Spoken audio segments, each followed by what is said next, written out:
kids. Can you hear me now? Hello, hello out there in YouTube land. Can you guys hear old Grandpa? If you can hear me, give me a thumbs up or say hello or yes or something if you would. I know we're somewhat delayed here as usual. Yep, you can hear me. All right, good deal, good deal. Well, hello everybody out there. How are you all doing today? Who we got here? Lady Hawthorne, hello. Chip Sahadi, Psycho Panda, Herb Crafter, Christine, Bud St. Amand, Annette Newton. Hello, everybody. Glad to see you all here. Hey, Tex Abanon. Good to see you all here. Nice, nice. Well, today we're going to, well, maybe I should wait a little bit. I don't think it's quite 6 o'clock yet. With the time change and all that, I think everybody's a little befuddled anyway. Hello, Hawk6. Hello, Lonely Prepper. How are you, Modern Pioneers? Hello, how are you? Who all else we got out there? If you're out there watching, step in and say hello. Hey, Woody. Glad to see you here, buddy. Glad to see you here. Very cool. Sorry didn't get back late. Sorry getting back late. Teresa, it is okay. No problem. No problem at all. We haven't even started yet. Just giving folks a minute to get in the room and say hello and see what's going on. But why don't we go ahead and get started, and we'll just see how this goes. So hello everybody from Alaska. Things are well, warm. Things are warm up here. It's been unseasonably warm. Hello Johanna, how you doing? Modern Pioneers, Southern Arc. Hello everybody. Yeah, it's been pretty warm. It's been you know, in those 30 degrees, which is odd for us. Usually at this time of year, we're a good, at this time, we're usually in the minus temperatures. November and December, end of October, we get this burst of really cold weather. And for some reason, we're just not getting that really cold weather. And we have no snow. It snowed last night an inch or so, and that's about it. We have no snow. 5.3 quick hit Oklahoma. Okay. You know, I just wonder if those earthquakes in Oklahoma are the result of all the fracking that's gone down there. Seems to me a lot of that may be man-made at this point. Those guys have pumped so much gas out of the ground and destabilized it so much. I really wonder what may be going on there. Anyhow, it's been unseasonably warm. Not getting the real severe cold temperatures that we would normally have this time of year. Not getting the snow. We're a good foot under where we should be snow-wise. We should have a foot on the ground, and we don't hardly have anything. I've got a dusting on the ground. That's it. Just a dusting. I had to go out and sweep off the four-wheeler, and there was, you know, that much snow on it. Just nothing to speak of. So not getting a lot. But anyhow, that's the news from up here in Alaska. Other than that, everything else seems to be the same old, nothing new or exciting to report today. So why don't we quickly get in and do the review of my videos I did this past week. First video I did was I put out a little video I thought fairly harmless saying, hey, the glaciers up here are melting. That's what I've observed. It's been warm. Our glaciers are smaller than what they've been in the past. And wow, the response I got from that video was just amazing to me. The hate mail and stuff, it was just surprising. I expected to get some people, you know, have some passion in regards to this one way or the other, but I was really saddened and surprised at the hate mail that I got as a result of it. But oh well, that's it. We move on. Just to clarify some things, though, there was a lot of great comments brought up by different folks in the comment section on that. And so to kind of give you my thinking about it, I think there's no such thing as global warming. I think we're in climate change. And, of course, the only constant is change. Of course, the climate's going to change. It goes up, it goes down. I think a lot of it is natural. I think a lot of it is man-made. I think we're contributing to whatever nth degree. And that's all I'm saying is maybe we could do something to reduce our nth degree. But I do think the majority of it is natural, and natural occurrences happen. I do kind of get upset with people that say, well, why should we do anything when China's not doing anything? You know, painting them blacker and putting the blame on them doesn't really help here. You know, the idea is I'm trying to motivate people to get a little conscious about some of their choices they're making and seeing what we can do to help our planet a little bit as we can. And that's going to be a big part of what we're going to talk a little bit about today, some of the questions I have for you guys. Anyhow, then I did a video, Seas of Mordor, over to Paradise Cove, where I sailed the boat over and showed you that beautiful cove over there off Alec Bay. Just gorgeous. I then wanted to do a fishing video. You know, I sailed over to Alec Bay and into Paradise Cove, and I anchored up, and I got the fishing rods out, and I went fishing, and I was just slaying them. I mean, just one after another after another. It was great. So when I got up next morning, I thought, well, I'll get up and I'll do a fishing video and show everybody how great the fishing was, right? Wrong. 18 minutes, didn't catch a thing. So that's video making, folks. That's YouTubing, you know, the best laid plans of mice and men. So needless to say, I didn't catch anything during that 18 minutes, but it was fun making the video and poking a little fun at myself. And then I did a video, a very short one, called WTF is up with all the hate mail as a result of the first one I did that earlier in the week. And I was really glad to see the supportive comments from so many of my friends out there. And it was those supportive comments that made me think maybe I can ask you guys for a little bit more help. And I'll get into that in just a minute. But those were the videos that I did this past week. And we're going to keep changing things up and doing some different stuff, try to get you more of the Alaska lifestyle and things that are going on up here, and we'll see kind of where it leads from there. So with that said, I want to quickly check, is there anybody have any, are the polls out of sync? I don't know if the polls are ever in sync. But yes, if you have a question for me, please put it in caps so that I can see it. It takes for one step to get started, and we can only do our parts and hope that the line keeps spreading. Yeah, you know, Teresa, that's exactly right. You know, the statement that I like is to be the change you'd like to see happen. You know, live your life in such a way that you're being a good example, and that's all we can do. As a country, we can set an example for other countries, but, you know, as a person, as an individual, you make decisions on a day-to-day basis that can make a huge difference in your life. Sorrenti, the elections are probably rigged. I have no doubt that the elections are rigged. There's too much nonsense that goes on with Washington. Be that as it may, whether it is or is not, still there's a lot of things that you can do as an individual to help governments be damned and elections be damned. At this point, I'm so fed up with this election, I just want to see it over with. And we can talk more about the election after the live stream today if you'd like to. That'd be great. Okay, so here's the question I had for you guys. Here's sort of the main question. As many of you know, it's my intention to buy a sailboat and sail around the world. If you don't know that, welcome to my life.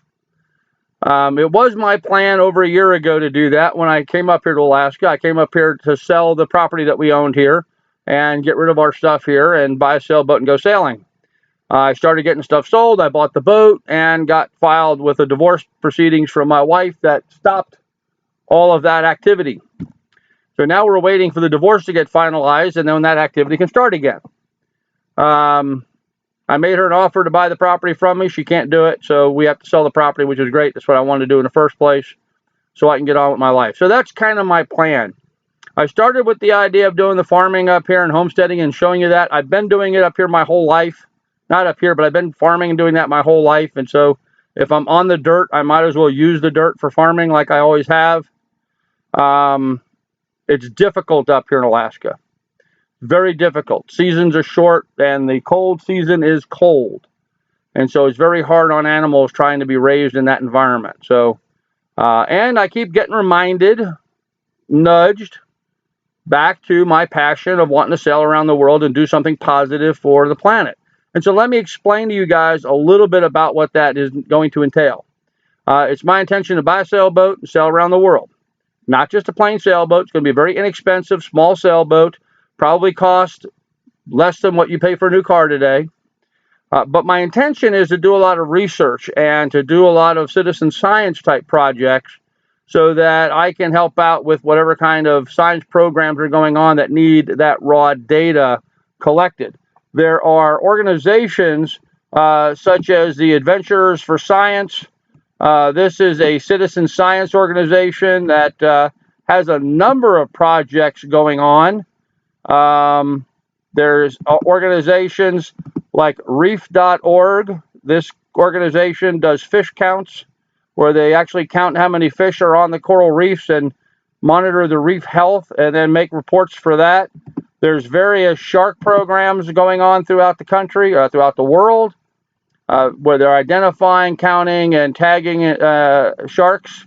And then, of course, one of the ones that's pretty dear to my heart, there's also a microplastic study going on that I found to be really interesting to participate in. As a citizen on my sailboat sailing around the world, I can take water samples and submit those water samples back to this organization that monitors them for how much plastic is maintained in the water. So there's a number of these types of organizations out there, and this is just a tiny bit. I mean, there's all kinds of stuff. There's everything from the little tiniest things in the world being studied all the way up to the whales being studied. There's thousands of programs that I could participate in, and I'd like to. But see, here's the problem.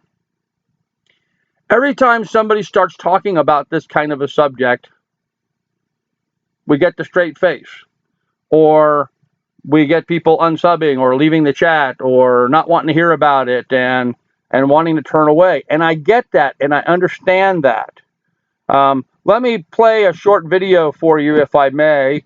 I don't know if this is going to work, so let me know if you can. If you don't have the audio, I'll stop it. One thing I bet you didn't know is that every time you wash your fleece jacket, 2,000 pieces of plastic. If you're not getting audio on this, let me know. The plastics are so small you can't see them with your naked eye. They're called microplastics. These tiny little plastics, as they float their way down the rivers and into our oceans, they're picking up different chemicals. They act like little sponges, picking up DDT and BPA and pseudoestrogens. That matters because the fish and other marine life that think that it's plankton wind up eating those plastics. Bigger fish eat those fish, and eventually the fish make their way onto our dinner tables and into our beer. We've had plastic show up in German beer this year. It's showing up in honey. It's showing up in different food products that should not be contaminated with plastics. What we've learned over the last few years, what the science community has learned over the last few years, is that this is getting into the water from washing your fleece jackets. It's washing your synthetic clothings in general. It's coming from the micro beads that are in your face washes, the little blue things that show up in your toothpaste that we think of as these miracle scrubbers. No, they're plastics, and you're putting plastics into your mouth, into your bloodstream, and then they make their way into our oceans and into the bloodstream of the planet. Okay, so that video was done from National Geographic as part of the plastic study, the ASC microplastic study that's going on. And my problem is to some people that works, that gets the point across, and it's interesting. To a lot of people, it just turns them off. Most of these documentaries about, I don't care if it's global warming or plastics or whale counts or shark counts or whatever, they seem to turn off a lot of people. And I've been wrestling with this. In fact, I've spoken to a couple friends on here about what approach is the right way to approach getting a message out about this sort of thing without it being taken so negatively, being so,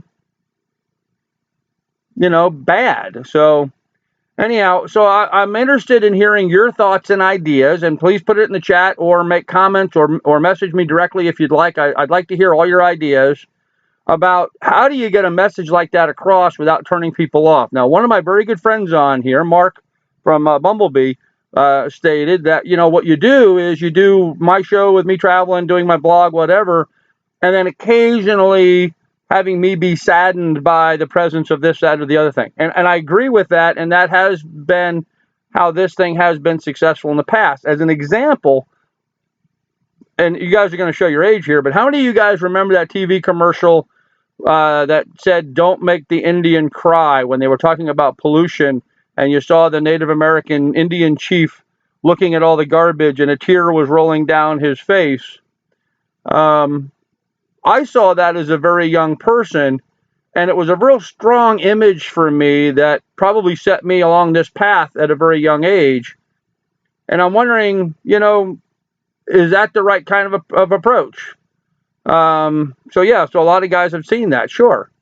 So that's what I'm wondering is that the best approach, or what else do you guys have? And I'm not going to ask you so much to answer me right today if you can, but think about it and let's do an update and have an ongoing conversation about this and give me some ideas. Okay, if I missed this question that you had, please type it again in all caps. I'm going to get to some of those right now. Can you do live streams to schools from your boat? I can, as long as my boat is in a harbor or in a marina or an anchorage, not while out at sea. Unfortunately, the offshore communications just aren't up to puff with that. Said, even think I did remember even when he died. Yeah, Terry said that was sad. He was actually an Italian guy, not Native American. Yes, I knew that, but that wasn't the message. That yes, I understand that. Seems to work for animal rescue folks and the starving children people. Yeah, but don't those kind of turn you off, Lady Horthon, when you see them showing, some kid somewhere? And if that's all it is, I mean, are you going to want to sit and watch a program where it's all just that stuff on and on and on and on again? The idea is to produce, I think, something really entertaining and informative, very much like that Jacques Cousteau kind of thing, but come back and have a conservation message from time to time. Okay, not a big conservationist, but plastic comes from the earth and is going back into the earth. Yeah, Tex Abman, it may be from the earth in its original condition when it was all the various trace minerals, but plastic is not something that we mine plastic and then just change the shape of it. We take different chemicals and mix them up to become plastic. There is some argument about everything is natural, so everything is, but in this case, we have created a new entity that's making its way up in the food chain. And just like in that video I showed you, frankly, the thing that was the hot button for me was finding out that there was plastic in my beer. I don't like the idea of there being plastic in my beer. And so, beer was important to me. It always has been. I've enjoyed beer my whole life. And so it struck me as an interesting statement because it was attacking something that was important to me. Iron Eyes Cody was a Sicilian American actor. Yes, he was. If it's interesting and I learned something, I think it's a good idea. Okay. No one wants to hear they may be killing something by their lifestyle. Okay. I've not been a conservationist my whole life. What I see today is not conservation, it's control. Now, Herb Crafter, I agree with you. There's a lot of problems with that today in our society. I do have a problem with litter bugs. Sure, good. It takes a long time to break down. Plastic never breaks down. It just keeps getting smaller and smaller and smaller. I just found out they're putting driveway crap in our bread. Dryway crap in our bread. Dryway? Mean like whey from dried milk products? Is that what you're referring to, T? Plastic mostly comes from petroleum that has been chemically manipulated. Yes, that's correct. That's how we get plastic, is we chemically manipulate petroleum. And cheese, right, home place. Okay, beer was too far for Grandpa. Yeah, Psycho Panda, it was. That's the thing that triggered me. That was a trigger point for me. So I guess what I'm kind of asking is, what are your trigger points? What are the things that you find interesting or that are important to you? And I'll give you a couple examples. I love sea turtles. I always have been a big fan of sea turtles. Years ago as a kid, I was swimming down in Jamaica in the Caribbean and had a sea turtle swim up next to me. And the sea turtle and I swam through the reefs for 20 minutes or so together. And he was like my buddy hanging out with me. It was really fun. And ever since then, I've had a real love for sea turtles. Plastic bags, the kind you get at the grocery store, regular plastic bags. I talked about this last week. When they float in the ocean, if you can imagine one of them floating upside down, they look just like a jellyfish in the ocean, and sea turtles eat jellyfish. So what happens is the sea turtles swim up, they eat the plastic bag, and then they get a plastic impaction in their digestive system, and it kills them. I never use plastic bags anymore. I always bring my own bags to the grocery store. Very small change that I made in my life that's hopefully making a big difference.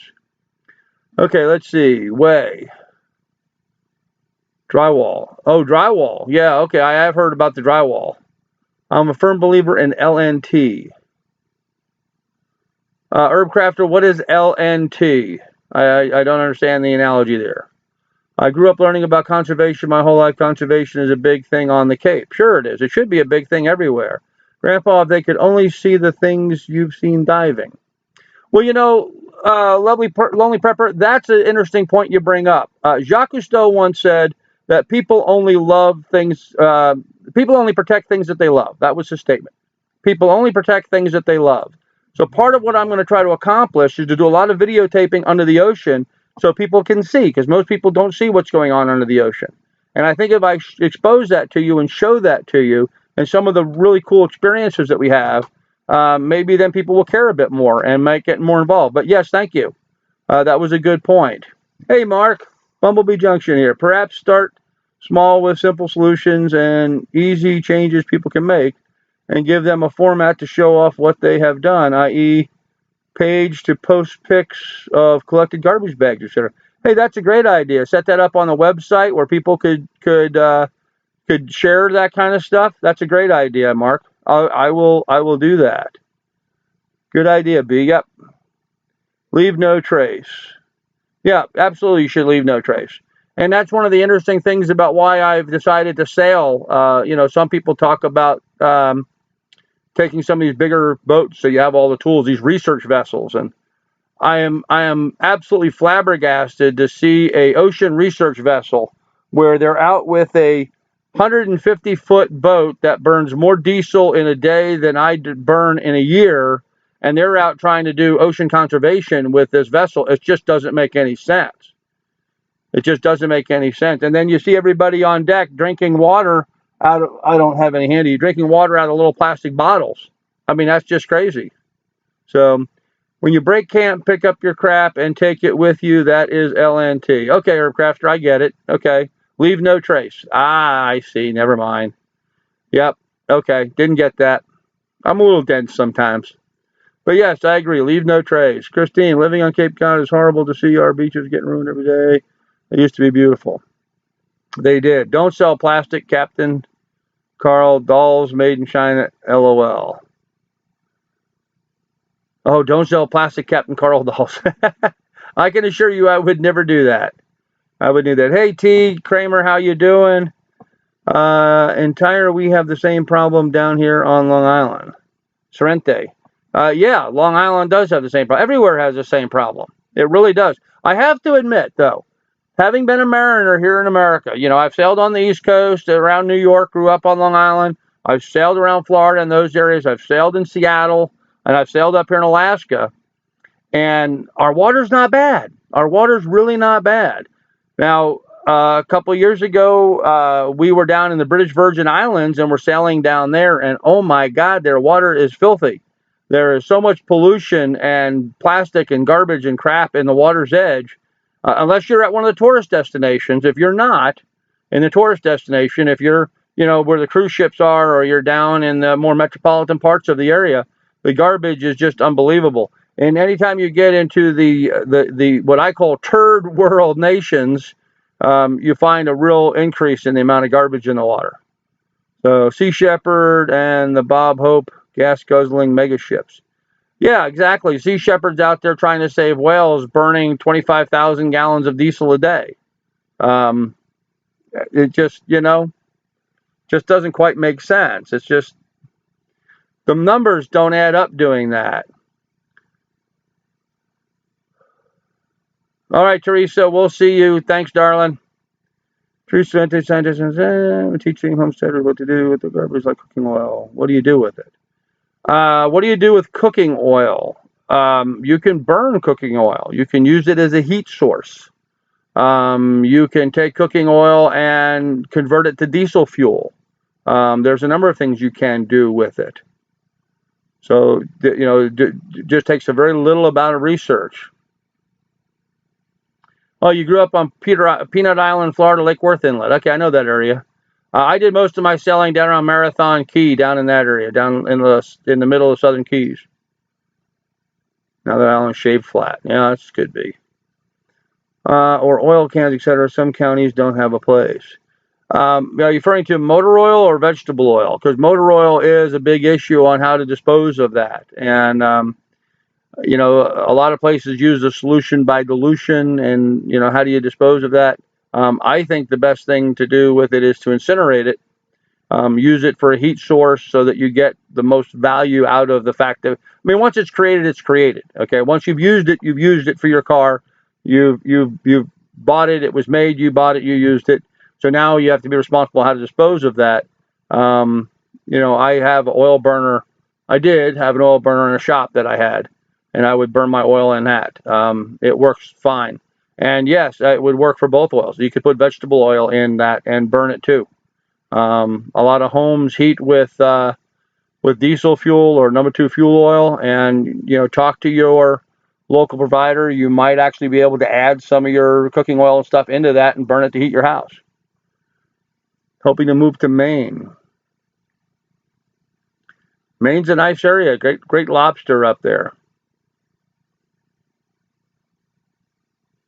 Now, it kind of feels that you bring up a very interesting point.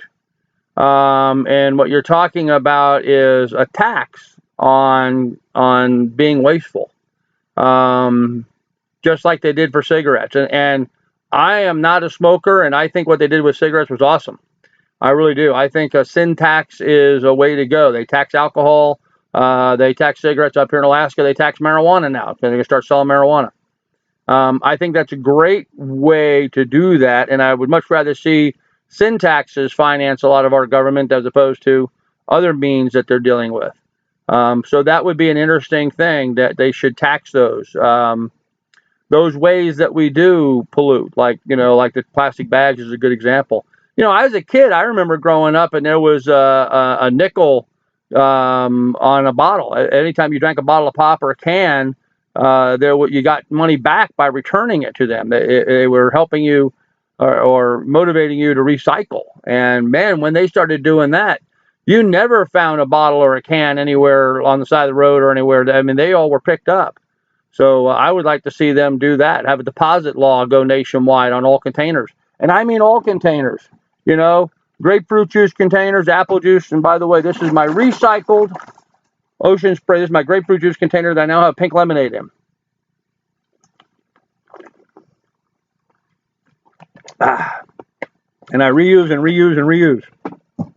Way to go.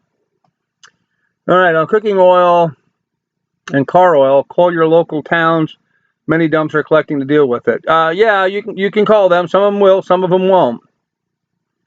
Modern Pioneers, if you burn it, doesn't it go into the atmosphere? Yeah, it does. So how do you, it's going to, whether you burn it or not, it's going to be in the atmosphere, whether it's up in the air, or whether it's on the ground, it's in the atmosphere. I don't, I really don't have an answer for that. I am not a scientist, a petroleum scientist. I don't know the best way to dispose of that, but it is an area that I will research and try to have a better answer for people in the future. Fact is, I don't know. I am certainly not an expert in this stuff. I just have a passion for it and would like to participate in more citizen scientist type programs so that I can show you. Just like somebody mentioned on here a little bit ago that they were not aware of the impact that plastics were having. A little interesting tidbit, a little sniglet of information. And if I can share those little sniglets, I think those are good things to share. Get that conversation going in any event. Let's see. Christian agreed. Going to work in Boston every day is just driving me crazy. Oh, gosh. I would never work in a big city ever again. Used to work in New York. Never again. 6 cents a bag in Britain has reduced plastic bag use a lot. I imagine it would. Sure. And 6 cents is not much, but it's just enough to make it worthwhile for people to stop using them. I think that's great. A lot of countries have actually banned the use of plastic. You just can't have plastic in a lot of countries nowadays. So I think it's a good direction that's kind of heading towards. We do every weekend at the state parks. 5 cents adds up. T. Kramer, you do so you go to the state parks and you pick up the plastic and the cans and bottles and stuff? Is that what you're talking about? Because I know a lot of people do that. I know a lot of homeless people do that. Up here in Alaska, the homeless people will pick up the aluminum cans and bring them in for recycling. make money. I wish they would do it on all the plastic and all the glass too. Food stores shouldn't follow what Aldi's does, either bring your own or spend money and buy.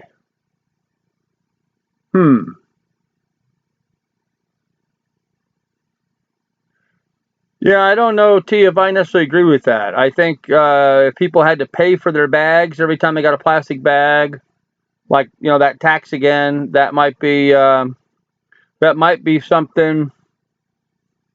Oh, you're saying they should follow that? I thought when I first read it, I thought it said shouldn't. Yes, yeah, I agree. Food stores should follow what Aldi's does. Yeah, you should either spend the money and buy your own. I buy these little reusable zipper type insulated bags. They're a couple feet by, I don't know, they're like a foot and a half by 8 or 9 inches and a foot tall or whatever, and they work great. They work perfect, and they're insulated. They're actually better than the plastic, much better than the plastic. So it's just something to think about. But so my question is how do you get that message across? How do you have that conversation and present that kind of information?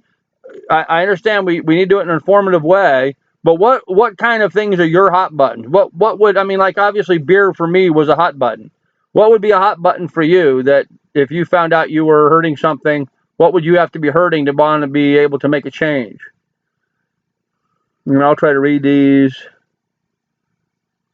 No, recycling, good. I'm glad to see some recycling. Everyone has their own shopping bags. Awesome. I put 40 miles on my car every day. Ooh, 40 miles a day. And see, Sorrente, I don't mean to pick on you there, but see, there's the kind of lifestyle that's just using way too much fuel. There's got to be some job you can find closer to home, I would imagine. And, here I live way out in the country, but I also work out of my cabin. I'm a real estate broker, and I live and work here in this cabin. This is my office, if you can imagine it. Costs 5 to 10 a bag, paper, plastic bags here. Yeah, see, now I wouldn't mind paying 5 cents for a paper bag if I didn't have my bags with me. I would pay 5 cents to use paper over the plastic for free, actually, just because I know the paper is a recyclable resource, and I can use it to start my wood stove or my charcoal grill. You just have to find. Yeah, I just hate to think of that we're fining everybody. I mean, I could see that. I would rather see it rather than a fine as offer a reward for recycling as opposed to making it a fine. I know it's semantics, but it just puts it in a better light. Sadly, I think you'll have plenty of examples along the way. Yeah, I'm sure I will, Mark. I'm sure I will. Recycle, repurpose, reuse. Absolutely. That's what I did when I worked. What do you mean, Rhonda, that's what you did when I worked across town for 19 years? Trenti's moving to Maine, start a homestead. Awesome. Good idea. That's awesome. Many jobs are going homebound. Yes, they are. Yes, they are. Husband drives 100 miles a day going to customer sites. Wow. Yes, Rhonda had a trucking job. She can't do it at home. Nope, you can't. Well, I don't know, Rhonda. Get some drones and do package delivery with drones from your home. You can, control them like the military does. You can fly them from wherever you are.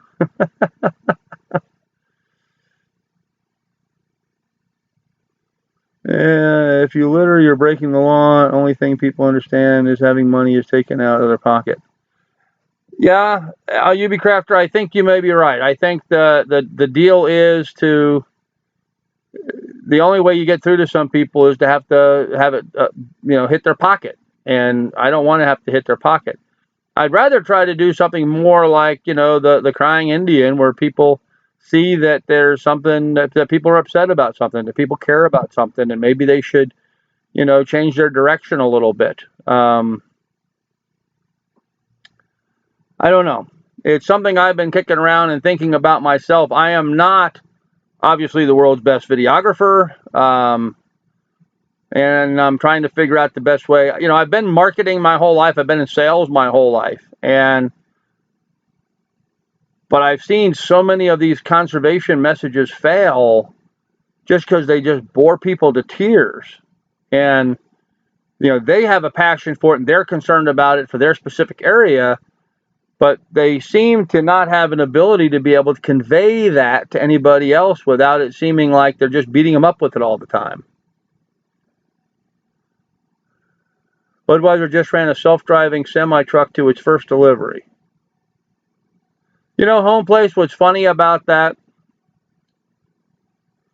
100 years ago, 200 years ago, when the breweries used to deliver with horses, there was a story that was true story. It was over in England, and on the very first stop after they loaded the truck and they went to do the route, at the very first stop, the guy that was the what's the term for it? The guy who ran the wagon, the guy driving the horses, okay, he fell and got hurt. He fell off the wagon and got hurt. He slipped and took a fall, and the horses started down to go to the next stop, just like they always do. It was recorded in that town that the horses went from stop to stop to stop to stop. All the places that they would normally stop, which they've been stopping at every day as part of their routine, even though he wasn't there to take the beer on and off the trucks, the horses and the team and the wagon went to every one of those stops all by itself. So I find it interesting that Budweiser just ran a self-driving semi-truck. Seemed to me horses were doing that 200 years ago all by themselves. All you needed to do was have someone standing there in front of the bar to take the beer on and off. And they'd make it onto the next intersection. Of course, that was different times. Didn't have the traffic and stuff like we have now. I think you're showing what you are doing on the boat would help too. You taking 10 minutes to detour to catch a bag in the water would help too. See others doing it. Okay, I agree with that, Mark. And when I was out this last time that I showed the video, I actually had seen a bottle in the water, and I did not take the turn to go over to get it. I should have. I was really mad at myself afterwards for having not gone out of my way and picked that up. My concern is that I know in some areas I will see so much plastic that I will have so much plastic on the boat I'll sink it from the weight of all the garbage that I'll pick up. But yeah, I do think that is the best bet. And, I guess showing that is the important thing, getting that message across. Yes, Teamsters. There you go. Thank you, Rhonda. Teamsters. Interesting that we still use that same term today for truck drivers. Most people respond to making it fun. Remember Steve Irwin. I certainly do remember Steve Irwin. I was a big fan of his. He obviously was a little bit too aggressive in his handling with wild animals, but I guess that was that shock value that got people to watch him, and he did make it fun. But I never really remember him talking too much about any conservation issues. So, I don't know. Autopilot cars, Google, but he got fired. Hey, by the way, there was a thing on the news today. I just saw it on the news. Somebody was driving a car. They think it was a self-drive vehicle that sped up to almost 100 miles an hour and hit a tree and killed the two people on board. So there's a big story in the news today about that to see if it was one of those self-drive cars and if the self-drive unit was engaged at the time or not. So, yes, that's what the drivers of wagons used to be called, was Teamsters. Teamsters, as in a team of horses. Well, you be crafty, you bring up an interesting point when you talk about it needs to be taught at a young age. Because when I watched that Indian commercial, I was very young. And I do think conservation in that is something that is going to be generational. And so maybe I should be directing those kinds of messages more towards the kids in the audience, starting them off before they get so set in their ways. Somebody mentioned earlier, some people just get really set in their ways and they don't want to make changes. They've been eating beef their whole life. They don't want to have to eat something that's, a bit more planet friendly than that. So that's a good idea. Not found of Union here in Ohio. They sell some great telescoping poles and painting, retrieving golf balls from water, or cast a weighted treble hook if you got skills. Okay, yeah, taking up some of the pollution from the bottom. Chemicals in the water is a good example. And yes, talking about water samples. There is a group that's doing water samples. Well, the ASC actually is doing some water sampling as well for plastics. But there are other samples that will be something that will be done. In fact, The Ventnor group is doing a DNA genome sequencing where they're basically cataloging the genomics of every creature in the ocean.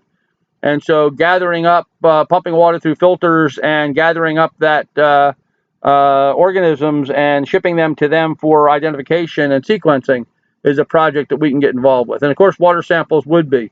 And monitoring things like pH and salinity and those sorts of things will be something we'll be doing on an ongoing basis. Yeah, Steve Irwin was awesome. And Teamsters, we're not talking about the union. We're not talking about the labor union Teamsters. We're talking about the name that was given to the man who drove the team of horses. He was a Teamster. The guys driving the semi trucks were Teamsters. Not that they were Teamsters from the union Teamsters, but they were just Teamsters because they still kept the same name as the guy who was making the deliveries. In fact, the union Teamsters stole that name from the guys with that profession. So, too soon for autopilot. What do you mean autopilot? I will have an autopilot on my boat. My boat that I did have had an autopilot. I would always have an autopilot. Have to, since I'll be mostly single handling. Wish I was in a union now. Yep, probably. Float a line, net, and floats to collect the trash in and keep it in water instead of pulling on board. But then you probably have to pay after the dock dump all the waste. Yeah, not to mention Home Place Journal. I imagine I would end up finding so much plastic it would probably stop the forward motion of my sailboat. It would be like dragging a big sea anchor behind me and stop me from being able to move forward. Yes, and then the wagon drivers became truckers. Yes, but they were still considered Teamsters, even though they were driving trucks instead of horses and wagons. And gals, Carl. Yes, I'm sorry. Men and women. Yes, you're right. You're right, Rhonda. Here, the EPA is the main polluter. We have no chemical dumps on a regular basis here. I think it's keeping us from fishing or hiking along the rivers and creeks. You know, Herb, I don't know where you are, but I know in the Yellowstone, before I moved up to Alaska, I spent 12 years living on the banks of the Yellowstone River. And we were constantly having dumps into the Yellowstone River, mostly from sewage systems that were upstream in Yellowstone National Park and in the city of Gardner. Even the town of Livingston, which was downstream from me, they would have plumbing issues or overflows and stuff, and they would dump raw sewage into the Yellowstone all the time. That's a dump. That's as much of a dump as anything else. So one of the things where we've got to work on that. Cycle Panda, the cars, we don't have the technology yet. No, we don't. We don't. Oh, autopilot for the vehicles. Oh, they're coming. I mean, they're right on the verge of that now. Might be risking a fine to yourself towing trash. Yeah, you might. You just might, because as you're traveling around the world, you're dealing with a lot of different laws and a lot of different governments that have different value systems than we do. So it's good to know those things before we get there. Every year there's an accident and they inform us the fish are poison. Yeah, fish poisoning is a tough subject to broach for a lot of folks because a lot of folks are guilty of that. Every year down in the Gulf of Mexico, they have green tides and black tides. And these are usually into the late spring or summer. And they've actually been tracked back to people putting fertilizer on their lawns and over fertilizing the lawn, and the extra nitrogen washing off and getting into the water course starts, washes off into the creek, into the river, into the Mississippi, down into the Gulf, spews out into the Gulf. And then there'll be a huge algae bloom from the excess fertilizer. And then that eats up all the oxygen in the water and kills off thousands of fish. We see this in the news every year, huge fish die-offs, and that's one of the ways that happens. Yeah, the red tide's killing fish. Those red tides are usually the product of over-fertilizing the fields. Even in Florida, a lot of the agricultural places in Florida have a problem with that. Just like Grand Lake St. Mary's in Ohio. Yes, all water courses have that same problem. So does Texas tea. I'm sorry. I don't mean to laugh at that, but when I heard you say I see Texas tea, I just made me think of the Beverly Hillbillies. I'm sorry. Texas tea, oil. So anyhow, so those are kind of some of the things that I'd like to work on. You know, being involved with groups like reef.org, which I've done work with them before, and it's really interesting. They teach you a lot about identifying different types of colors. You go to their website, reef.org. They have charts and tests you can take to improve your identification skills on being able to identify different types of fish. They now have, and something that we're mounting onto our underwater housing, they have two lasers that they put parallel to each other, a certain distance apart, and those lasers are aimed directly even with each other at the same exact area. So they'll stay, you know, they're 10 inches here, they're 10 inches out at 10 feet, they're 10 inches out at 100 feet. They're perfectly aligned. And what's neat about that is you can videotape fish, and the two laser beams will show up on the fish, and people can measure those distance between the two laser beams and determine how big the fish is as part of the fish counts. Interesting addition to it. Hey, Judy, nice to see you here, darling. Good news, we bought a TV like everyone else, but got a Roku because daughter said, hoping I can watch you and Facebook videos recorded and live, fingers crossed. Quote. Okay, well, at least it's a start. Very cool. How do you hold the EPA to task, though? How do you make them fix the damage they do so we don't suffer? You know, the EPA is a government entity. I'd call your senator and your congressman. I mean, that's the people who write the checks for them. That's who pays the EPA. That's where I'd start.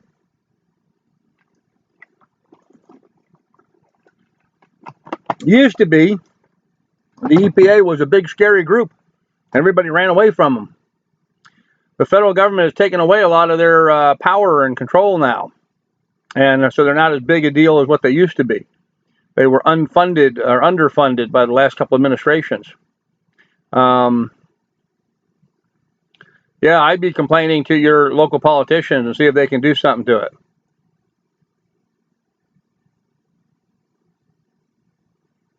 Okay. So anyhow, so reef.org is something I wanted to participate in. Plastic study, doing water sampling, doing the shark studies, whale studies, dolphin studies. Everywhere you turn, there's some sort of ongoing research going on. And I think, you know, recording that, reporting on that. Now, there is a lot of people in this genre of doing the sailing, cruising, lifestyle kind of stuff. There's a lot of people on sailboats doing YouTube channels. You can get online and start looking at them. There's a plethora of them, a bunch of them. But, you know, they're all doing kind of the same thing. Yeah, here we are living on our sailboat, and we're fixing our sailboat because this broke and that broke and something else is broke. But that's about all these videos is about. It's about them either in some nice exotic tropical location fixing something that broke on their sailboat.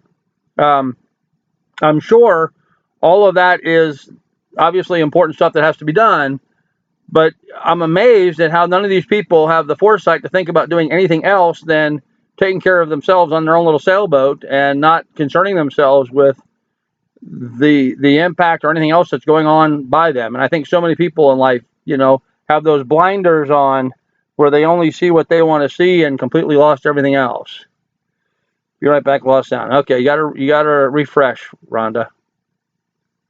Watching the live stream on my TV. Cool. Yeah, it's not that hard. You can get a cable to plug your monitor into your big TV so you can watch it that way. Not that hard to do. So, all right. Does anybody have any questions for me? Because we're getting down towards the end of the hour, and before we end up here, I'd like to know if anybody has any questions. Do you have any questions about the videos that I did this past week? Do you have any questions about what it is I plan on doing? Oh, some good news. I fixed the drone. I got the part in, and I fixed that. And let me tell you something, that was an ordeal, but I just got it done today. I had to buy a special little set of tools, and these are neat. They have a whole bunch of little teeny tiny bits in them. Maybe you can see that. See them? Little teeny tiny. I needed a really small Allen wrench. So I had to buy this set. These are made for fixing computers and stuff. But I needed find a really small Allen wrench. You can see how small some of these got here. Turns out I ended up needing this one, which was still smaller than anything I had on my set. It is 1.5, I guess 1.5 millimeters is what that is. But anyhow, Home Depot, or not Home Depot, Lowe's had these sets, and they're tool sets for fixing computers. So they got all kinds of bits in there for you, and it was exactly what I needed. So here's the deal. I wrecked the drone by hitting a tree. It broke off all these little plastic pieces here that stick up. I had to buy the whole motor for $22, which, thanks to some good advice I got from you guys, I was able to get with free shipping. And then I took the little plastic piece off of the motor that came in and mounted it on the motor that was already installed. So it didn't take me very long to fix that up at all, and it was great. All right, here's the question. How are the salmon up there this year? Oh boy, not great. Not great. Yeah, Judy, send me your glasses. I'll fix them. The salmon, you know, I live on Montana Creek here in Alaska, and I'm not allowed to fish on my own creek that's right here in my neighborhood. I'm not allowed to take any king salmon out of it. I'm not allowed to take any silvers out of it because the fish counts are so low, which is what they tell us. But in reality, I know from being out in Seward and having my sailboat offshore, I know why it's so low, because the guys offshore are netting them by the gazillions and keeping them and selling them. And so because they're making a life out of it and they're making money out of it, the fish that are coming up here to spawn and regenerate, we're not allowed to take. I find this to be ridiculous, and I've complained a lot to our local people here, and it falls on deaf ears. So once again, you know, the fishing is a money thing up here in Alaska, and so the guys with the money win. Rest on the ground while standing less than 10 feet from grass can. Oh, home place. I know what you're talking about. People throwing trash away. In Montana, it was a big thing or a common thing for people to drive up trailheads. There's all these trailheads where people could go and park and then hike up in the mountains and stuff. And people would back up in these trailheads and just dump the whole pickup load of garbage on the ground and pull away, because that way they didn't have to deal with it. Instead of taking it to the green boxes that were provided there and paying the fee, you know, every time we go to the green boxes, they would look at what we have and charge us accordingly. Here in Alaska, I do the same thing. I have a little 5x8 trailer. I go over there. They charge me $30 for my trailer load to throw out my garbage. But there's a lot of people up here that'll just throw it on the ground rather than pay to have it hauled away. Go to the dollar store for an eyeglass fixture kit. Yes, T, you can do that. But I'll tell you what, this set of tools here are much better quality steel than what you're going to find in one of those cheap sets. Remind me not to hitch a ride with Grandpa and his tree smacking. Tree smacking? What tree did I smack? I don't know. Didn't they put a ban last year on the salmon? Up in this area here, yeah, that's what I'm saying. The creek that I live on, they were banned. We couldn't harvest any salmon because they were catching too many offshore. And they did close the season early offshore. So our salmon numbers are down. They are down. Depending on variety. Some varieties are up. Some varieties are down. The silver salmons actually were up a little bit this year, not tremendous, but they were up a little bit. Most of the other salmons were down. About 35 minutes. How many minutes did I miss of the show? About 35. Quite a bit, Gabby. We're about 50 minutes in now, so yeah, about 35, 40, somewhere in there. A drone smacked a tree silly. The drone. Yes, the drone did trip the tree. Yes, that's true. Sorry. Shoot, hope he remembers to hit save. How many minutes? Okay. Kamikaze drone. The drone's not true. Yeah, you know what it is with the drone? I was playing with Lily, and so what I do is I fly the drone. It goes crazy one way, and then it goes crazy the other way, and it goes crazy the other way. And I have the little camera here that tries to look. I try to follow her, and I'm just practicing with it, try to get good at following something that's moving.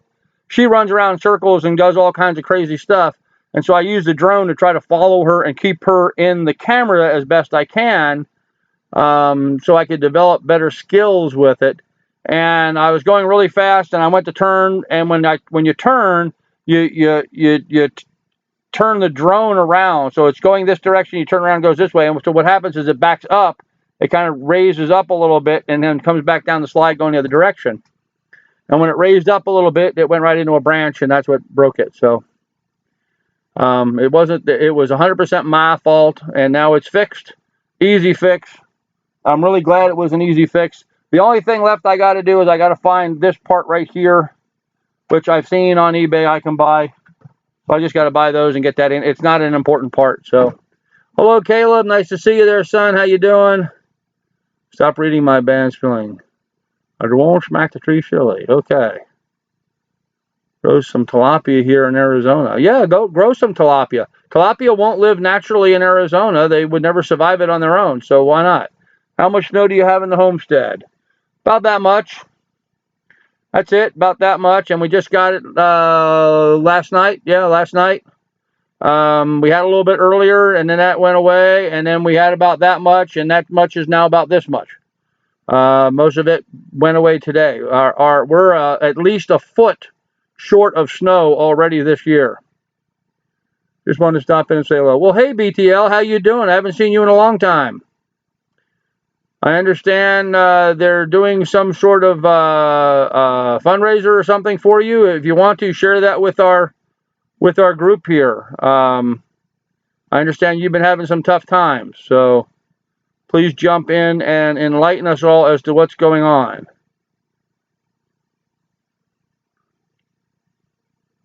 Yeah, Psycho Panda and tilapia are okay. I think if I was going to raise fish, I'd raise catfish.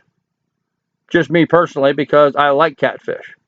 But I understand tilapia are very hardy and are tolerant of poor conditions, and so they can do well with that. So, yes, trying to get a well in. Right, so BTL, you bought a property, and there's no well on the property, and so you're having to drive, I understand, a pretty long distance and haul water back into your property. You know, that's the same thing that we did up here in Alaska. We when we bought this property and first moved here, we had to drive, about 15, 20-mile round trip to go to an actual spring to get water and bring water back here to our property in order for us, and there was a family of 4 here, and my daughter's sled dogs and all the farm critters. So we were hauling water. I mean, that was just a daily chore. Every day we would drive over there and get water and come back. It was a lot.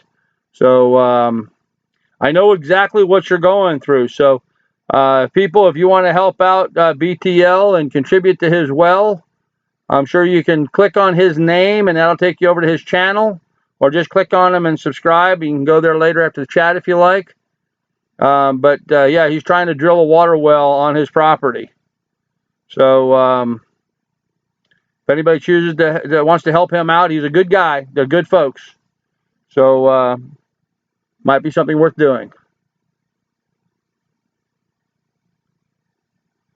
Yeah, there are some good videos on doing shallow wells. There's also a well that you can, like a spike that you hook up to a pump with water, and you can shove it down and it'll keep drilling.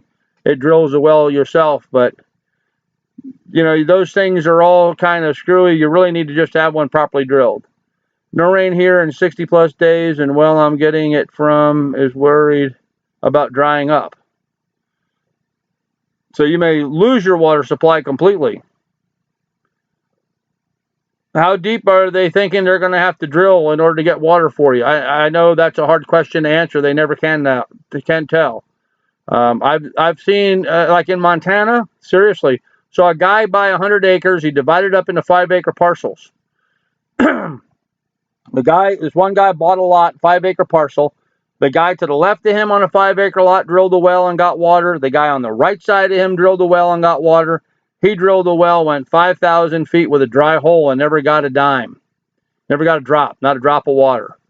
It's just, that's the way water is. So using PayPal for donations, email is basicstoliving@yahoo.com. There you guys go. If you want to jump in there and help out Basics to Living, they are good folks.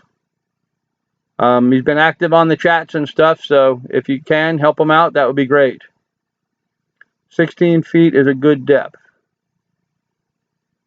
Between 230 and 339. Ooh. Basics, that's a long ways to go. I don't know what the price is there. I can tell you the price of drilling a well up here in Alaska is $29 a foot because you have to put steel casing in to case it off. So they're at $29 a foot now to drill a well. So a 100-foot well is $2,900 to drill a 100-foot well. I don't know what your price is down there, but I guess the price of steel is the price of steel. The snow must have made the delay way less. Grandpa can see our post like almost instantly. Huh, really? So we don't have much of a time delay? We had a weird time delay last week. When we got done with the live chat, for some reason my feed just was like almost 20 minutes late. So I'm gonna do a test and just see how delayed it is. There we go. Oh, see how long it takes for that to show up on the screen. Huh. Got a quote of about $8,000. Wow. Okay, so we're about 5-6 second delay. It's not too bad.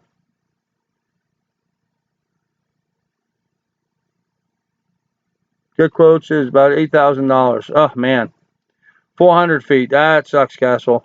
Grandpa just jumped in to say I just got back into town. I'm watching my NASCAR. Buzz off. Don't bother me. LOL. Hope to see you soon. All right, Grizz. No problem. We'll get you out and go watch your NASCAR, buddy. Yeah, hey, you're gonna lose your somebody kick him out. One of my moderators. Go ahead and dump Grizz out of here so he can keep his track record like he always has. Average well in Oregon was $5,600 drilled and capped for pump. Wow. Water is expensive. That is everything, pump tank and everything. Well, that's actually not too bad, $8,000, because that'll be bringing the water line over to wherever you're going. Setting the pump is a big job, especially if they're going that deep. There you go. Thank you, Rhonda. Dumped Grizz.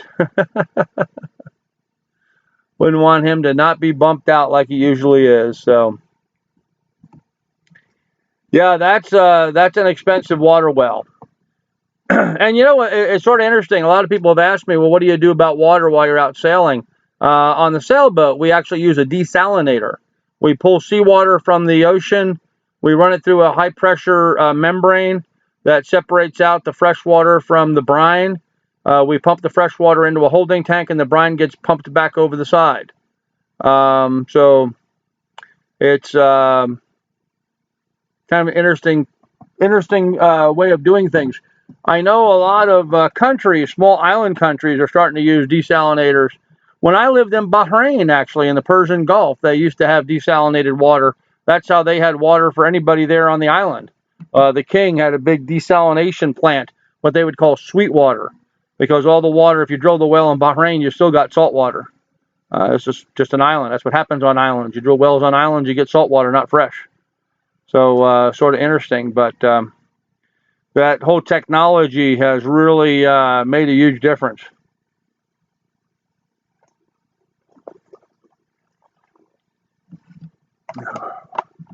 Herb Crafter says he hit water in 12 feet in Ohio. Yeah, I guess it all depends on where you're at. So, well, guys, it looks like we've wasted another good hour. Israel is using desalinators. Yeah, everywhere, a lot of the countries along the Med are using desalinators. That's why you drank soda so much. Rhonda, that's absolutely correct. I drank Diet Pepsi. I started drinking Diet Pepsi when I was in Bahrain in high school because it was cheaper than water there because they had to have desalinated water, which was expensive back then. And the Diet Pepsi was cheaper, which still makes no sense to me whatsoever because they had to use water to make the Diet Pepsi. So I don't know how that quite worked, but it was still cheaper. So that's how the professor on Gilligan's Island made water. Could very well be. You watched the Cowboys game this weekend yet? No, I have not seen the Cowboys game. Please do not give me scores. I record all the games on Sunday and then watch the games through the week. So, Diet Pepsi or diet drinks are worse for you than normal drinks. They absolutely are, Caleb. Absolutely are. I have gotten off of diet soda now completely for about a year now. I still have an occasional bottle or can now and then, but I'm pretty much completely off of it now and have it out of my system. And man, I feel so much better not drinking that poison anymore. All that aspartame and sweeteners and preservatives and stuff in there just really mess with your system. So I feel a lot better. But then again, I'm kind of dieting right now, and that's helping. So I'm doing really good. I've really cut back on food consumption. I feel awesome. Losing a little bit of weight. I don't know how much I've lost yet because I'm too big to even fit on my scale. But we'll see. We'll see how that goes. So anyhow, just that little thing pop up. Get rid of that. Diet Pepsi cleans toilets well. Yeah, and you quit caffeine. That's good. Yeah, caffeine is another thing. Well, that was the thing that I got into the Diet Pepsi for a lot, was because it had caffeine in it. Okay, guys, I'm worn out. Hauled 750 gallons of water today. Good night, all. If you donate, thank you. And if you can't, it's all good. Please share video from Yankees 4 channel. Go check it out, please. Cool. Will do. Will do, BTL. Thank you. Youngstown, Ohio, the base of the Alleghenies. I know Youngstown very well. I used to date a girl in Youngstown when I went to college at Ohio University in Athens, Ohio. Yep. And yes, Rhonda lives in Canal Winchester. All right. Well, guys, look, we've reached the hour mark, so we don't have to stick with anything in our normal subject matter. Is there anything else you guys? I know I'm going to hate myself for asking this. Anything else you guys would like to discuss? It's late night now, so we can talk about whatever you are passionate about. And how did I know Trump for president was going to be the first post on there? Yep. Yep. Yeah, so I understand that the FBI director has put out a statement today saying they were not going to be pursuing charges against Hillary. And I just wonder how much pressure was brought to bear on him to get him to recant like that. The director of the FBI serves at the pleasure of the president. And so I rather imagine they put a lot of pressure on him. You took my post as animosity. It wasn't, but thank you for protecting. No, Grizz, we didn't think it was animosity. We dumped you out just because that's what we do. We wouldn't want you to ruin your track record. So it's all good. I tried streaming Skyrim on Twitch, but my computer crashed, huh? Anyone see Hillary's America? Hey, Grandpa just showed up. Hey, Pratt family, how are ya? YouTube! Pratt family does that. It's hysterical. Every time he starts his video, YouTube! I love it. Absolutely love it. Yeah, Cheshire Canary, Rhonda's daughter plays in band, and they went to state. They played for the state championship today. The bands did. Uh-oh, I missed something. Screen is black. Well, screen's not black on my end. Try refreshing your screen. And, yeah, Judy is saying that he probably had threats. The FBI director probably had threats. I imagine they did. I imagine they did. Who's embarrassed about the election? Everybody's embarrassed about this election. You're going to tell me that of all the people that we have in the planet, we couldn't find someone better than these two morons for candidates? I mean, really? Good night, Johanna. WikiLeaks emails. John Podesta was talking about kids. Really creepy. Okay. They're still looking in the Clinton Foundation funds. Well, yeah, that's not going to change. Just because she's not guilty of having leaked some sensitive information in the 250,000 emails. Come on, guys. You really think that the FBI was able to go through 250,000 emails in just a few days? My God. Get real. They don't have that much staff. She's Teflon Lionel Nation did a great rant on the dropping. I was rolling on the floor instead of crying. Yeah, she is Teflon. Nothing sticks to her. Absolutely. Never going to miss a live stream again. This is awesome every Sunday. Yes, Caleb, we talk every Sunday at 10 p.m. Eastern Time. Trump cannot win. The Rothschilds control America. Late. Hey, Kathleen, how are you, darling? Made dinner for family. Oh, good. Well, where's my dinner? I didn't get nothing. Oh, Jill Stein. There you go. Creepy. Nope, nope, nope. They use a script to look up keywords in those emails.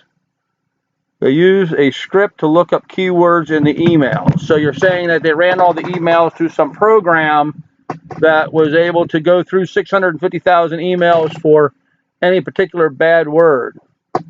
Pardon my French, but fuck Trump and Clinton. Grizz? Well, okay. You got blocked because my channel won't let you say those words, so ha ha ha ha. Did you call Donald Trump a moron? Why? Why is Donald Trump a moron? He's got to learn to speak better. He's got to learn to convey his message better. I think he's on the right track in a lot of ways. I disagree with his immigration stance. Well, no, I guess I really don't. You know, he talks about building a wall. We have walls, we have fences. Those don't work. I think there's a bigger reality to all of that as to how to get that resolved. But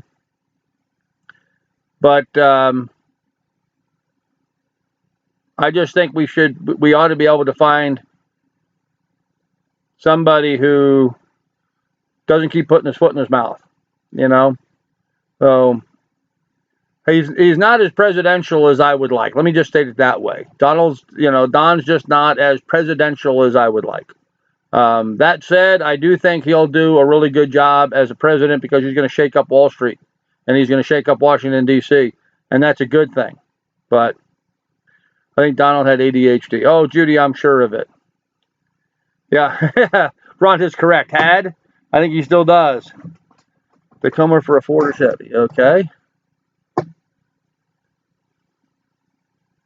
Why? Who needs another smooth-talking politician? And I don't necessarily mean smooth-talking politician. I certainly don't mean it in that response. I just wish instead of making all these big proposals, we heard some actual details. Oh, the country's going to be so good. Oh, we're going to do such a good job with this. This is going to be the best country in the world.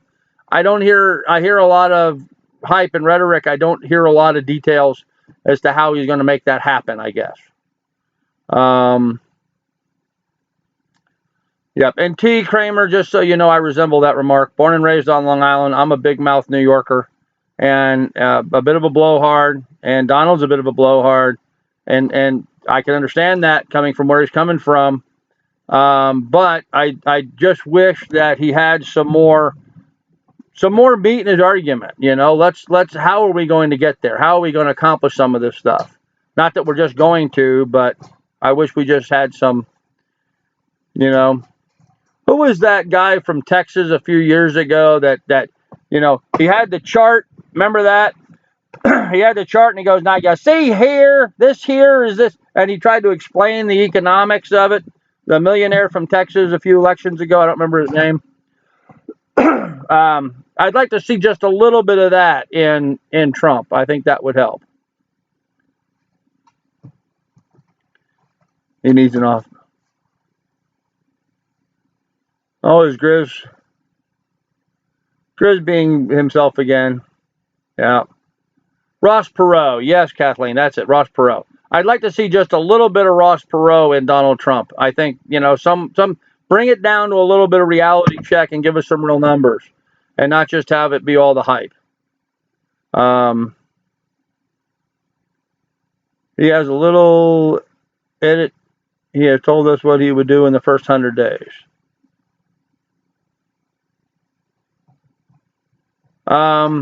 No, he's harmless. Yeah, Gabby, or anybody talking about Grizz. Grizz is harmless. He's just having fun. He likes to, I don't know, snipe from the outside, I guess is the best way to put it. But Grizz is a good guy. He's a good guy, so he's all right. He can't count. Who can't count? Ross Perot can't count, or At least he's not a lawyer. Yes, that's true. Home place, you're right. At least he's not a lawyer. Trump is not a lawyer. And that is to his credit.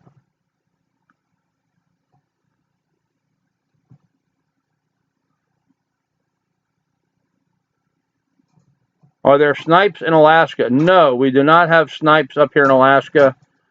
Too cold for them. They tend to stay further south. And for you guys that don't believe about snipe hunting, there is such a bird as a snipe. Look it up. It's a small, long-billed woodland critter, and they're actually pretty good eating, although you get about a half a forkful on each one. So either one, America dies on Tuesday. Yeah, Woody, that may be true. It's certainly going to be interesting, but, you know, hey, you guys know what I'm doing. I'm going to buy a boat and sail around the world for the next 4 years. Let everything die down here in America for a while before I come back. That might just be the smartest thing to do. I don't know. But we will see.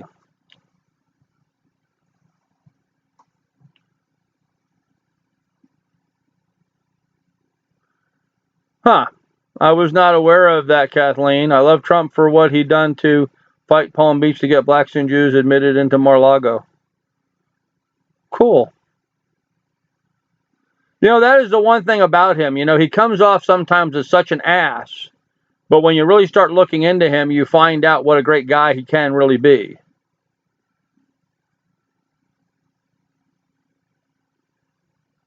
Judy's still waiting for submarine races. I've been watching the submarine races since the 50s.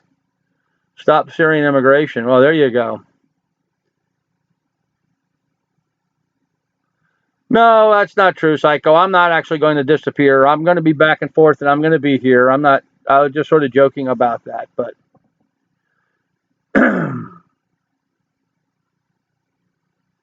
Gabby, you got your cap lock on. At least Putin likes Trump. Yeah, I'm not so sure Putin likes Trump. I think all of that was sort of developed by the Hillary campaign. First guy to ever put a woman in charge of building a skyscraper in 1980.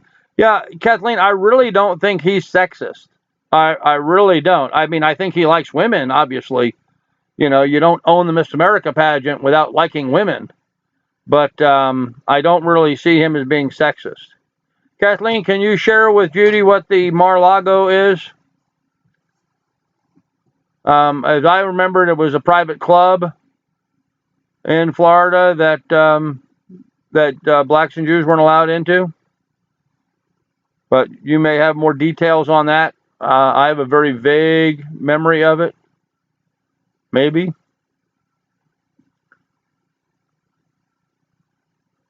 All they can find is stuff from 30 years ago. Yeah, very true.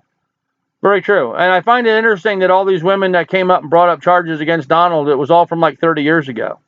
30 years ago, he was a millionaire realtor in New York. Why wouldn't you have sued him then so you could collect a bunch of money? Why wait until the election to do it? Why, you think because all of a sudden he's running for president that makes him a more worthy target? You can't tell me that the Clinton people didn't organize that. That's ridiculous.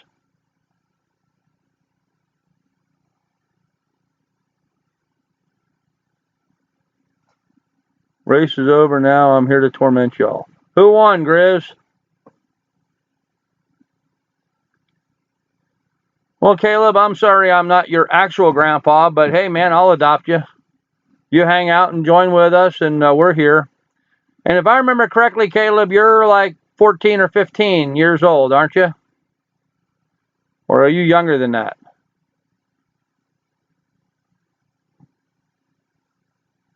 Some of the women have worked for Clinton Foundation in the gutter. Yep. You're 18. Okay. Well, you're 18. You're old enough to hear a little bit of off-color conversation then. Okay. Well, now, Caleb, I didn't say I would adopt you like you come live with me. I don't need anybody living with me, but, you know, if you ever want to talk, if you ever want to have someone to talk to, feel free to talk to me, and I'll be able to help you out all I can. I'm not going to be in Alaska much longer myself, so may not be of much use to you.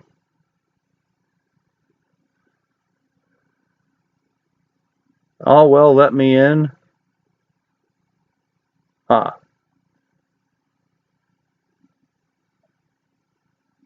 Yeah, Grizz, let's just keep it real here. We don't need to. Guys, there's no reason to bait Grizz, okay? You're moving. Yes, Caleb, I'm going to sell the farm up here. I'm buying a sailboat and selling around the world. I had some people ask me today why I was selling the property and where I was moving to. And I told them that. And you could have just seen their jaw drop at the statement that I was buying a sailboat and selling around the world. The concept was so foreign to them that anybody could ever do something like that. And the fact is, it's not all that difficult today. So it's not like it's a great, big, huge accomplishment like it used to be. So you missed that, huh? Well, I've been talking about it in my last few videos I put up.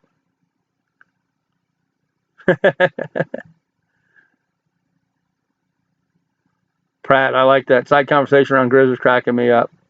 Yep. Grizz is a good guy. Yeah, Kathleen, I've been vacillating back and forth about this, and it's something that I've wanted to do my whole life, and I keep getting nudged and reminded that that's really what I should be doing. So now it looks like my divorce may finalize here in December or January or February or somewhere along that. I'm hoping to have the property here sold by this spring, and then I'm going to go sailing. I'm going to buy a 35 to 40 foot boat, and me and Lily and whoever we can hornswoggle to go along with us is going to sail around the world. I'm looking for somebody with some digital editing and videotape skills that can scuba dive, who's a non-smoker. That would be my ideal situation. Yeah, Woody, I agree with that. An impeached president's wife for a president only in America or Argentina. Yeah, we have a short memory, don't we? And you can't tell me when Bill was president that his wife didn't have a huge impact in his decision making. I mean, seriously. Where are you crossing the Atlantic? I will be crossing the Atlantic coming from the blocking. I'll be coming out of the Gibraltar area and sailing from there to the Mediterranean. That's the direction I'll be heading when I cross the Atlantic. I'll be sailing down the west coast of America and California and Washington, Oregon, Canada, all of that coming out of Alaska here, down to Sea of Cortez, where I'll spend next winter. On from there down to Panama, from Panama over to the Galapagos, Galapagos over to French Polynesia, Micronesia, and and on around and points west from there. I'll be doing a westward circumnavigation.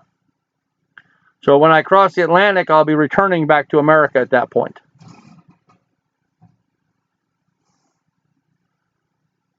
My dog is making noise. Let me give her some bones here. Oh, those aren't going to fit. I bought some new dog bones and they just won't fit in there. There, have a bone. I have a little sneak hole. I can drop one through the side of the old ones, but these big ones are too big. Come off route to anyone. Finding out someone is a smoker changes my whole viewpoint on them. Yeah, Sorrenti, I'm not a big fan. I'm not a big fan. Kissing somebody who smokes is like licking an ashtray. I'm just not into it. Actually, Judy, you don't have to buy a globe to track me. I'll have a tracking program built into my website. You'll be able to follow along and see where, well, at least where the boat is at any given moment. Lily emailed me and said you two were getting a paddle boat. Yeah, no, I don't think so, Chips Ahoy. We're going to be buying a 35 to 40 foot deep keel blue water sailboat. Okay, Grizz is having an affair with Rhonda there.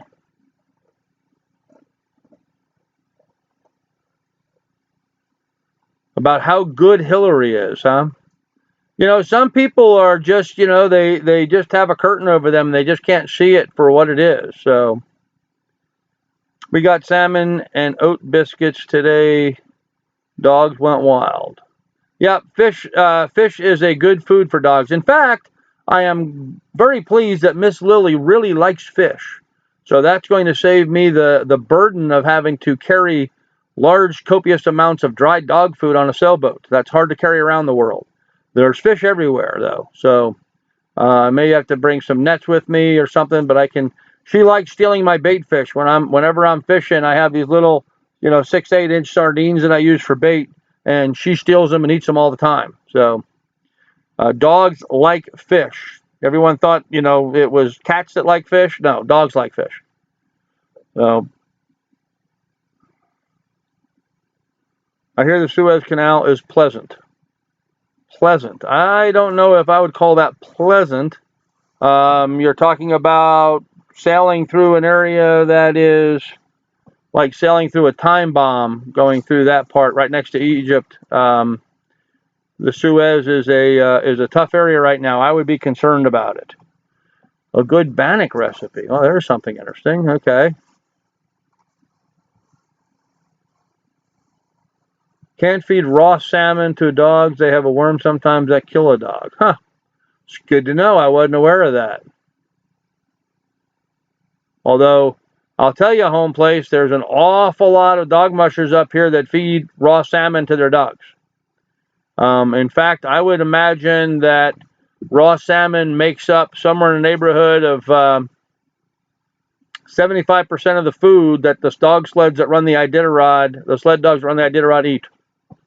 So I've not heard that.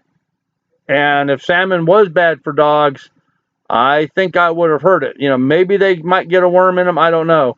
But a lot of these dog mushers will go out and net salmon and they'll stack them up. Literally like sticks of firewood. They freeze them. They get frozen up here, obviously, because it's wintertime, and they just stack them up in a shop or garage like sticks of firewood. And so they take out the frozen fish and run them through a grinder and feed them to the dogs, or just thaw them out and feed them, or even in the summertime, they just feed them fresh. So, yes, Judy, I will, of course, carry some dog food for her. And I am aware that I can buy dog food pretty much all around the world. It's just hard to find at places. So, the canal might be a war when you get to it. Yes, it might be. Very well might be. There's going to be a lot of hot spots that I'm going to be sailing through to. I graduated high school from the U.S. Navy Department of Defense High School in Bahrain in the Persian Gulf. I do plan on sailing my boat to Bahrain. I'd like to visit it one more time at least. And I'd get a big kick out of sailing into there myself. So there's a lot of hot spots that I'll be going to. I'd like to go to Egypt. I'd like to go to Israel. Don't want to go to Syria right now. Not that gung-ho. I would go to Beirut, however. So I'll get close. But home place, actually, dogs eat fish, but there is more to it. Look first, bad second, rhyme better. First time bad, second time better. Okay, Grizz. Lived on the coast in Oregon. Several dogs died from eating fresh salmon. I wonder if it may be something localized with the salmon in Oregon then. Maybe a local worm or something that was affecting them. Stay away from Somalia. Yes, we are going to stay as far away from the coast of Somalia. In fact, Somalia is right at the gate of the Red Sea as we're heading north, heading into Egypt. And so we're going to hug the Saudi Arabian coast as we go in there. But what happens is a lot of the cruiser boats will all join together in our armada. Everyone will sit and wait at a marina there off the coast of Saudi Arabia and wait until we get 10 or 20 or 30 boats together in a group. And then as a group, as an armada, they all sail through together for protection against piracies in Somalia, because that's still the hot spot in the world for piracy. So my uncle lives in Kuwait. Cool. Kuwait's an interesting country. So, well, anyhow, guys, it's we're bridging an hour and a half, and I'm tired. Unless we've got something real hot issue we'd like to discuss here, I'm going to call it an end for the evening, and we can pick this up again next week. Same bat channel, same bat time. Chemicals in the rivers, from what I understand, in Oregon, home place.